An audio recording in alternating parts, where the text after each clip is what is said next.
ಶಿರಹಟ್ಟಿ ತಾಲೂಕಿನ ಅಲಗಿಲವಾಡ ಶಾಲೆಯಲ್ಲಿ ನಿಜ ಶರಣ ಶ್ರೀ ಹಡಪದ ಅಪ್ಪಣ್ಣನವರ ಜಯಂತಿ ಉತ್ಸವ ಕಾರ್ಯಕ್ರಮವನ್ನು ದಿನಾಂಕ 29/7/2026ರಂದು ಆಯೋಜಿಸಲಾಗಿತ್ತು.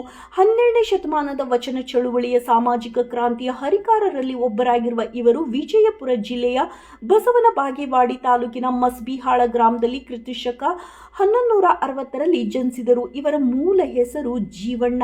ತಂದೆ ಚನ್ನವೀರಪ್ಪ, ತಾಯಿ ದೇವಕ್ಕಮ್ಮ ಆಗಿದ್ದು ಗುರುಗಳಾದ ಚನ್ನಮಲ್ಲೇಶ್ವರರಿಂದ ದೀಕ್ಷೆಯನ್ನು ಪಡೆದರು. ಧಾರ್ಮಿಕತೆಯ ಬಗ್ಗೆ ಆಸಕ್ತಿ ಇದ್ದುದರಿಂದ ಬಸವಣ್ಣನವರ ಖ್ಯಾತಿಯನ್ನು ಮನಗಂಡು ಬಸವ ಕಲ್ಯಾಣಕ್ಕೆ ತೆರಳಿದರು. ತಮ್ಮ ಧರ್ಮ, ಶ್ರದ್ಧೆ, ಕಾಯಕ ನಿಷ್ಠೆಯಿಂದ ಬಸವಣ್ಣನವರ ಮೆಚ್ಚುಗೆಗೆ ಪಾತ್ರರಾದರು. ತಮ್ಮ ಕ್ಷೌರಿಕ ಕಾಯಕದಲ್ಲಿ ದೇವರನ್ನ ಕಂಡ ಇವರು ಸಮಾಜದ ಒಳಿತಿಗಾಗಿ ತಮ್ಮನ್ನೇ ತಾವು ಅರ್ಪಿಸಿಕೊಂಡಿದ್ದಾರೆ. ಹಡಪದ ಎಂದರೆ ಕ್ಷೌರಿಕ ಸಾಮಗ್ರಿಗಳನ್ನು ಇಟ್ಟುಕೊಳ್ಳುವ ಚೀಲ ಅಥವಾ ಎಲೆ, ಅಡಿಕೆ, ತಂಬಾಕುಗಳನ್ನು ಇಟ್ಟುಕೊಳ್ಳುವ ಚೀಲ ಎಂತಲೂ ನಂಬಲಾಗಿದೆ.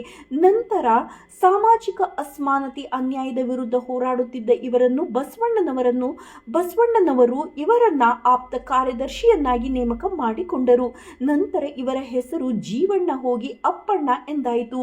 ಇವರು ಬಸವಪ್ರಿಯ ಕೂಡಲ ಚೆನ್ನ ಬಸವಣ್ಣ ಎಂಬ ಅಂಕಿತ ನಾಮದಿಂದ 250 ವಚನ ರಚಿಸಿದ್ದಾರೆ. ಪತ್ನಿ ಲಿಂಗಮ್ಮ ಕೂಡ 114 ವಚನ ರಚಿಸಿದ್ದಾರೆ. ಕಲ್ಯಾಣ ಕ್ರಾಂತಿ ನಂತರ ಐಕ್ಯರಾಗಿದ್ದು ತಂಗಡಿಗೆಯಲ್ಲಿ ಸ್ಮಾರಕ ನಿರ್ಮಿಸಲಾಗಿದೆ. ನಾನು ನನ್ನಿಂದ ಎಂಬ ಅಹಂಕಾರ ಬಿಡಬೇಕು, ಇನ್ನೊಬ್ಬರ ಬಗ್ಗೆ ಮಾತನಾಡುವ ಮುನ್ನ ನಿನ್ನ ನೀನು ಅರಿತು ಮಾತನಾಡು ಎನ್ನುವ ಅದ್ಭುತ ಸಂದೇಶವನ್ನು ಸಮಾಜಕ್ಕೆ ನೀಡಿದ್ದಾರೆ.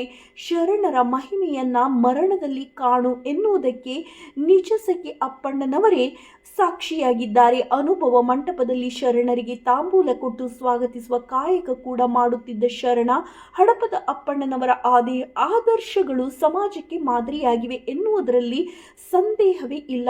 ಈ ಕಾರ್ಯಕ್ರಮದಲ್ಲಿ ಪ್ರಧಾನ ಗುರುಗಳಾದ ಹಾಲೇಶ್ ಎಸ್ ಜಕ್ಲಿ, ಶಿಕ್ಷಕರಾದ ನೇಮೇಶ್ ಎರಕೊಪ್ಪಿ, ಗ್ರಾಮದ ಹಿರಿಯರಾದ ಶಂಭುಲಿಂಗಯ್ಯ ಹಿರೇಮಠ, ಮಾರುತೆಪ್ಪ ಹರಿಜನ, ಈರಪ್ಪ ಮಾಯಕಾರ್, ಮಕ್ಕಳು, ಗ್ರಾಮದ ಗುರು ಹಿರಿಯರು ಹಾಜರಿದ್ದು ಯಶಸ್ವಿಗೊಳಿಸಿದರು.